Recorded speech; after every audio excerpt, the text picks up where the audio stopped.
One Piece chapter 1179 is out, my review is on the channel, and I wanna talk about it a little bit more. So, what a chapter. First off, emo. We got a lot of emo in this chapter. This chapter was all about emo. Like, okay, we caught up to the Straw Hats a little bit, and we got that little part with Summers. But that was about it. The rest was about emo. And man, I'm torn. So first off, addressing what I said at the end of my chapter, like I was the entire time reading this chapter and seeing it and experiencing it. The Gorosei were like, Lord Emu, mind the consequences of you going to Elbaf yourself. And I felt very much like there's gonna be consequences, but not for Emu, but for the Holy Land, for Marie-Joie. There's some consequences of Emu not being there for the Holy Land. Now, I've seen discussion, consumed discussion, and some people pointed out the fact, which I also pointed out during the chapter, that Emu arrived and he's huffing. And the black goop came off of Emu, and some other people were like, oh, that's blood. Like, he spit out a huge chunk of blood. That's one interpretation. Like, it is a manga, so it's just black. For me, it's the goop coming off him, because he looks completely different after all the goop is gone. Other people say it's blood. Also, at the end of the chapter, he had like some of it on his mouth right here, like coming out of it. So is it blood? Is it goop? What is it? And Emu was huffing, and that is a fact. He was in pain the moment he arrived. He was huffing and screaming in pain and convulsing. That is a fact. But then again, he transformed from Emu-sama into Emu Nerona. The form we saw in the end of the chapter, the amazing form, is particularly with a title box titled to us as Emu Nerona. Now I think there might be a difference between Lord Emu and Emu Nerona. Still. Like, yes, Emu Nerona is within Lord Emu, but there might still be a difference between that. And he is titled as creator of the world or ruler of the world, and he's one of 20, and there has been a long theory about what happened to the 20 creators of the world government. Like, we know about one of them, Nefertari Lili, her family didn't join the world government, but she returned to, or wanted to return to her origin, to her island. So that's the only family that didn't join the world government directly.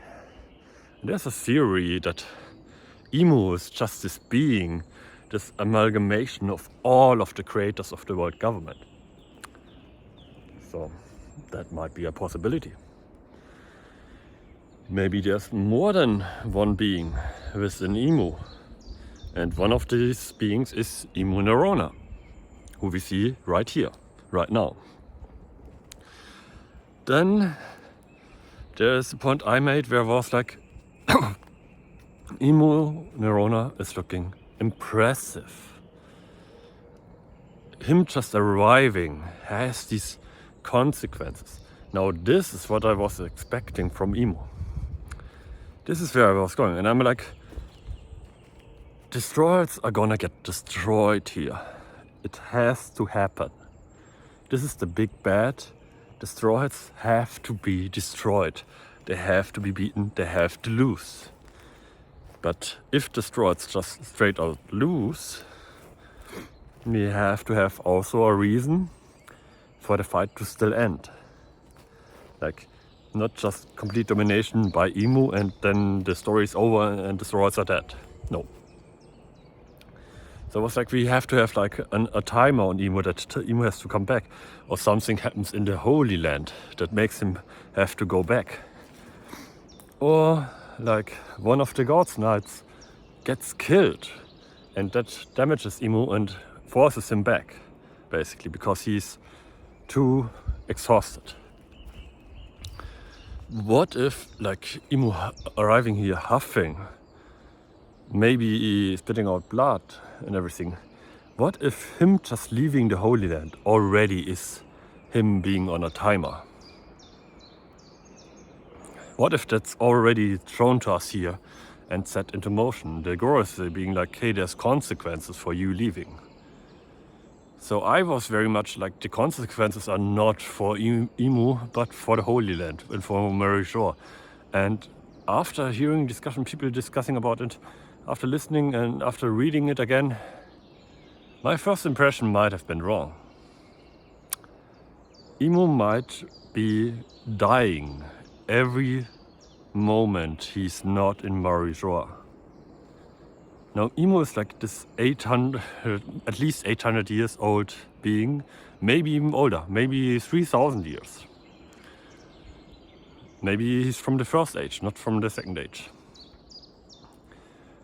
But maybe he's bound to like Marija, and him just leaving means he's constantly dying. Maybe he's already here on his timer. And he has to get things done quickly. And that's where he does beat Luffy and the Straw Hats and Loki and everyone devastatingly, but he can't get it done completely in time, I guess.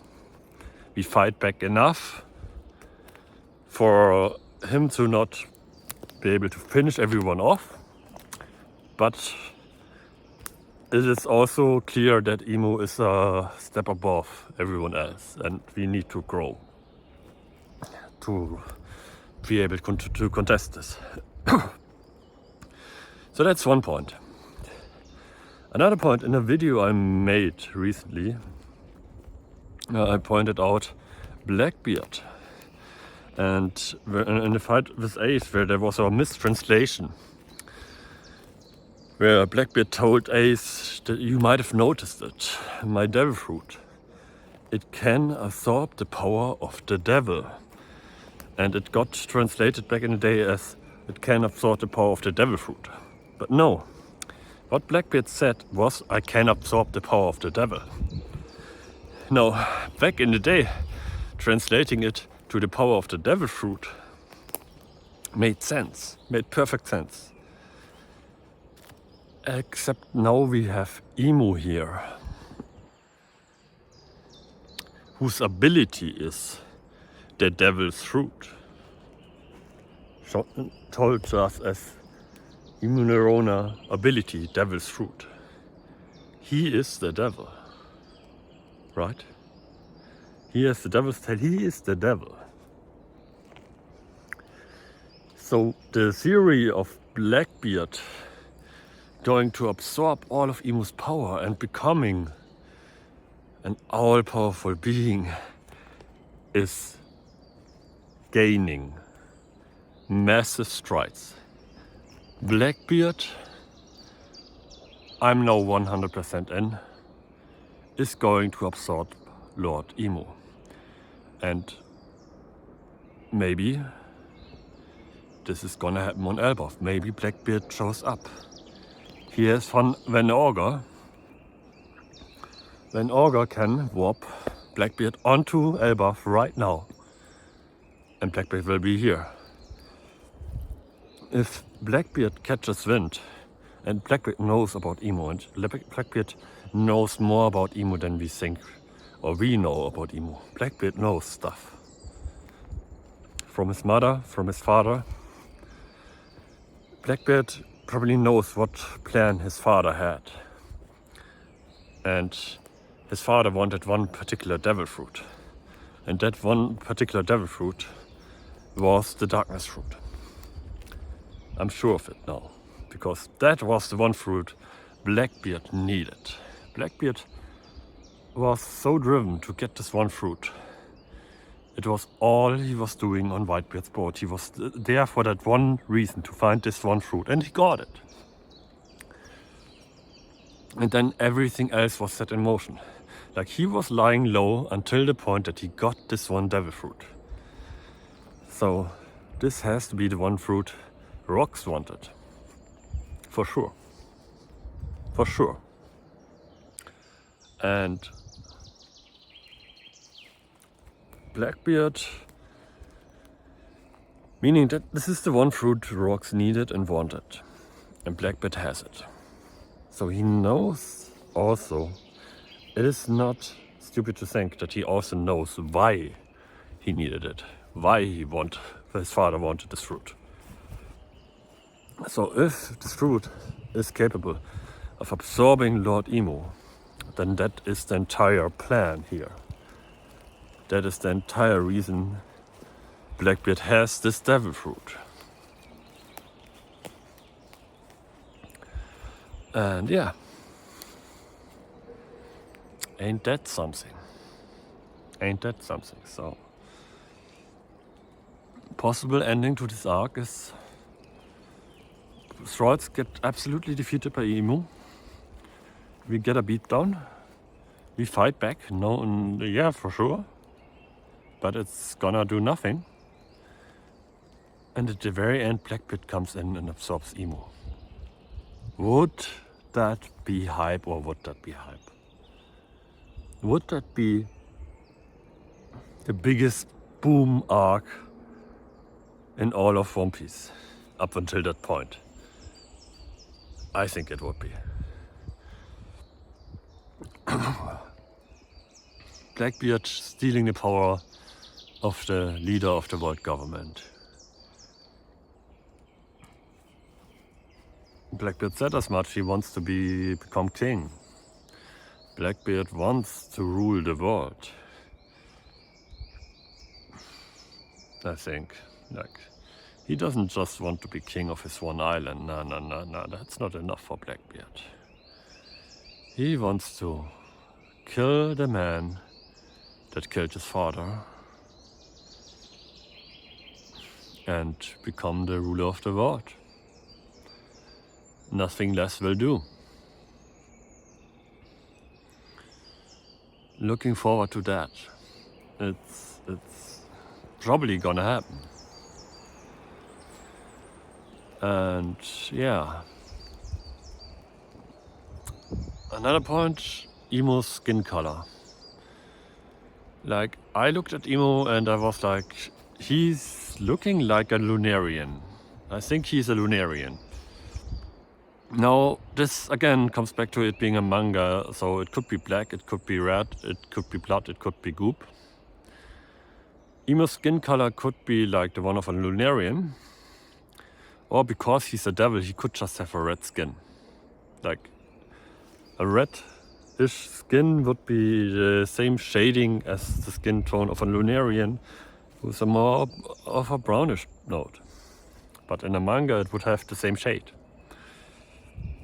In a manga, without coloring it in, you couldn't tell. So until we get full coloring in, I guess we won't know. The thing what made me think Lunarian even more is the white hair, though. Like, that we know for sure. Like, Imu Nerona has white hair and this shade of skin tone, so that just screams Lunarian to me. But it might not be. It might well not be. Alrighty. Well, the devil's fruit. What is the devil's fruit? What is an Imu's ability? So the houses started coming alive and the trees coming alive. It instantly reminded me of Big Mom's ability, of the soul fruit. And I said as much that maybe Imu has like the power of all devil fruits. Like maybe he actually does have that. Like, does he have the power of all devil fruits, or does he just have the power of like the mythical being, the devil? But then again, the devils in the devil fruits is what gives the fruits power. So if he has the power of the devil, does that mean he has the power to give powers? Does he? Because he gives powers, no? He gives regeneration to the God's Knights. Now we have the steel heart thing here, which might have to do with the regeneration, and if it's destroyed, no much regeneration, but still it's a power given to the God's Knights by Imu. So he makes contracts and gives powers. He also very likely has given the Gorosei all of their powers. I once again wanna state that we got all of the forms of the Gorosei. But what is important, and people get this wrong all the time, none of these forms were titled the devil fruit, this and this form, this and this devil fruit. No. They were titled, they are this and this mythical being, they have this and this form of a mythical being. They weren't titled as devil fruits. Neither is Imu's power here.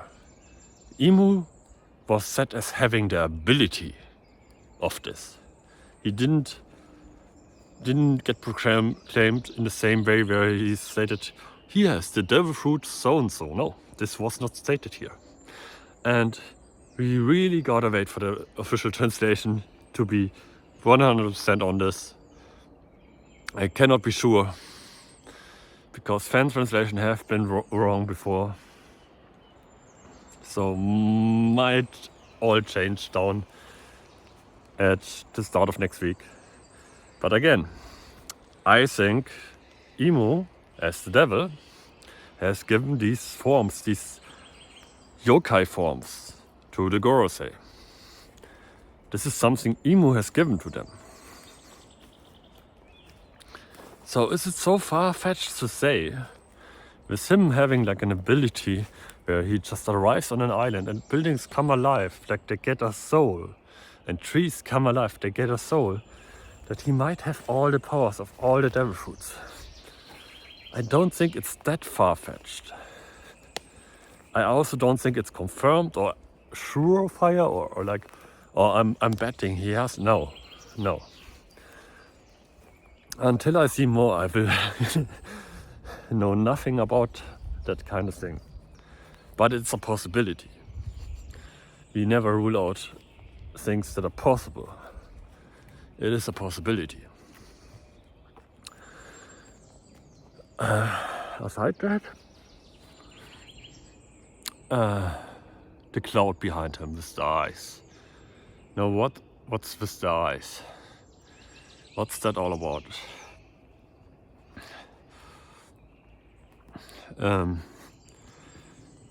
mean, obviously it instantly makes me think about Naruto, about the 8 paths of pain, about the Sharingan.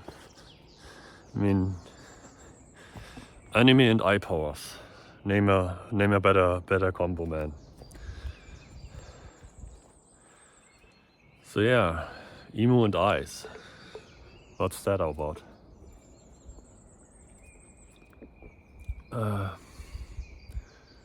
Yeah, and other than that, can't wait for the next chapter, man. It's gonna be one hell of a wait. Because now I'm like, oh yeah, we're going. Next chapter, Imu is going. There's no way we're waiting any longer. One more thing, the Gallela Giants. We have actually a big reveal in this chapter, I think, about the Gallela Giants. Ragnir, Loki, tells us about having frozen Gunko. And he says she's not dead, she's flesh frozen, but only Ragnir himself can saw her out. So Ragnir's eyes is basically eternal. He's like very particular about this. Like only Ragnir can saw her out. Nothing else is gonna unfreeze her. Nothing. I said as much. Like you can't like light a fire and saw her out. And we have this story about these ancient giants, these ancient shipwright giants, the Gallela giants, who were frozen in ice. Now, having revealed that only Ragnir can saw out Ragnir's eyes, I am sure the Gallela giants were frozen by Ragnir. I am sure we need Ragnir to unfreeze them, and that way they're gonna still be alive because Loki told us so. Yeah, the person is still alive, yeah. They're fresh frozen, but Ragnir can unthaw them, and then they're just fine again. So we have this ancient giant somewhere in the world, in ice, made by Ragnir, and we gonna need Loki and Ragnir to go to them and unfreeze them. Like these giants might have built the ancient weapons. Like some of the ancient weapons are ships. It's a ship. And I think we need those giants, man. They're gonna be relevant to the story. And yeah, I think that was basically confirmed in this chapter. Prediction for the future. Imu's fight, Imu and Nerona's fight is gonna go wild.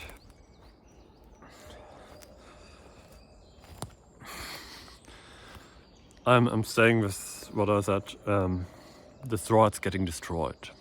We get a Sabadori archipelago type of beatdown here. We are being wiped out.